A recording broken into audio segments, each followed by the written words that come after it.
Hello everyone, আজকে Sunday আর আজকে সানডেটা আমার খুব স্পেশাল। আজকের থেকে আমি ফার্স্ট ব্লগিং স্টার্ট করতেছি। আর আজকে ফার্স্ট ব্লগিং আমার মা আমার সাথে আছে কিচেনে। সো আজকে আমি আর আমার মা মিলে আজকে রান্না করবো কিছু। তো চলো স্টার্ট করি। হ্যালো মা, এই যে দেখো এদিকে। তা কি রান্না আজকে?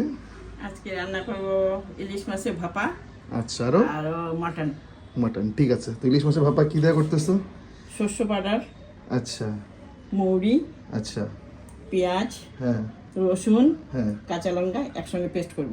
আচ্ছা, তারপর পেস্ট করে কাঁচামরিচ, পেঁয়াজ আর মশলা দিয়ে মাছটাকে মাখবো। ঠিক আছে। তার মানে মাছটাকে আগে হলুদ আর নুন দিয়ে মেখে রাখছো? হ্যাঁ আচ্ছা ঠিক আছে, তাহলে মশলাটা করে নেই তাহলে আমরা আগে। হ্যাঁ, মশলাটা করে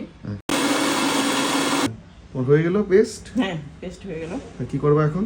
এখন পেঁয়াজ, এটা একটু পেঁয়াজ কুচি। আচ্ছা, পেঁয়াজ কুচি কাটিয়ে নিছো। হ্যাঁ তারপর এরপরে কাঁচা লঙ্কা, কাঁচা লঙ্কা দিব। কাঁচা লঙ্কা। তারপরে পেস্ট করে মশলাটা, আচ্ছা, মশলা যেটা তুমি পেস্ট করলা। হ্যাঁ আচ্ছা, এই মশলাটা দিলাম। দিয়ে দিলাম। এখন দিব লবণ, আচ্ছা, মাত্রা অনুযায়ী লবণ। স্বাদ বুঝে যে যেরকম হুম স্বাদ। হুম লঙ্কাটাও নিজের ইচ্ছা, নিজের। যে যেরকম ঝাল খায়। হুম। এখন আমরা অল্প ঝালটা বেশি খাই। এখন হলুদ গুঁড়ো, আচ্ছা, হলুদ গুঁড়ো দিলাম। ব্যাস। আচ্ছা, তারপর এখন কি? এখন দিব সরষের তেল। সরষের তেলটা বেশি করে দিতে লাগে? হ্যাঁ, আগে অল্প মাখে নিব, তারপরে মাখে আবার পরে দিয়ে দেব। আচ্ছা এখন এগুলো একসঙ্গে মাখবো। আচ্ছা, সবগুলো মিক্স করে দিলাম। মিক্স করে একসঙ্গে মাছটার সঙ্গে।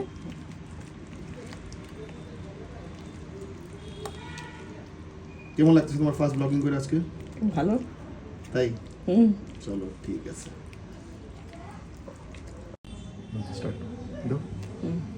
এটাকে তুমি প্রেসারে বানাবা? হ্যাঁ, আমি প্রেসারেই করি। অনেকে হয়তো জলের মধ্যে, কড়াইয়ের মধ্যে জল দিয়ে বাটিতে ভাপা দিয়েও করা যায়। আচ্ছা, মানে এটা তুমি আমি প্রেসারে। প্রেসারেই করি। আচ্ছা, প্রেসারে করা যায় তার মানে? প্রেসারে কটা সিটি দিতে লাগে? দুইটা সিটি দিলে হয়ে যাবে। দুটো দিলে হয়ে যাবে না? আচ্ছা, তেল দিয়ে নিলে এটা নাকি? হ্যাঁ, অল্প তেল দিয়ে দিলাম। নিয়ে মাছগুলো কি বসিয়ে দেবো? এখন মাছগুলোকে সাজাই দেব। আচ্ছা, সব ঢালা হয়ে গেল। হুম। এখন কি জল দিতে লাগবে এটাতে? একটু জল, বাটিটা ধুয়ে, মশলা জল। বাটিটা ধুয়ে। আচ্ছা দাও। অল্প জল দেবো। আচ্ছা, এই মশলা যেটা আমাদের মাখা হয়েছিল ওটার মধ্যে অল্প জল মিশিয়ে জলটা দিয়ে দিলাম। মানে ওটা ধুয়ে জলটা দিয়ে দিচ্ছি এখানটায়। আচ্ছা লাগবে জল। আচ্ছা, ব্যাস। আর তেল দিবা? এখন তেল দিব। তেলটা মানে হলো বেশি লাগে না? তেলটা বেশি লাগে, সর্ষের তেলের। কারণ এটা কাঁচা তেলের একটা ঝেঁক হইতে লাগে।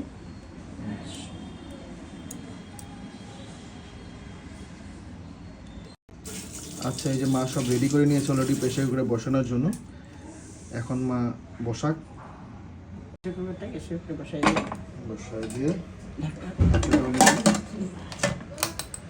কটা, দুটা সিটি মারতে লাগবে না? দুটা সিটি মারলে হয়ে যাবে। হয়ে যাবে, আর কিছু নাই? আর কিছু নেই। ওকে। এই যে আমাদের ছোট হিরো বস। আমাদের ছোট ভাই, ছোট ভাই। ও শুনে আমরা সিটি মানে নেই না এখনো? রান্না করতেছি না এখনো। এইটা সিটির জন্য ওয়েট করা হইতেছে। দুইটা সিটি হইলেই গ্যাস অফ। কি হয়েছে? ভাই দেখতেছে, ভাই রান্না করবে না। হইলো, দুটা সিটি হয়ে গেল। সিটি হয়ে গেল, এখন গ্যাসটা অফ করে দেবো। ওকে ঠিক আছে। ভাতটাকে রাখবো ভিতরে? না, কিছুক্ষণ থাকবে, তারপরে। এখন মানে ভাতটা বাইর করবো না? না। আচ্ছা ঠিক আছে। এখন প্রেসার কুকারটা খোলা হইলো? খোলা হইলো। আচ্ছা, দেখুন রেডি হয়ে গেছে আমাদের ইলিশ মাছ ভাপা। চলো তুমি উঠাও।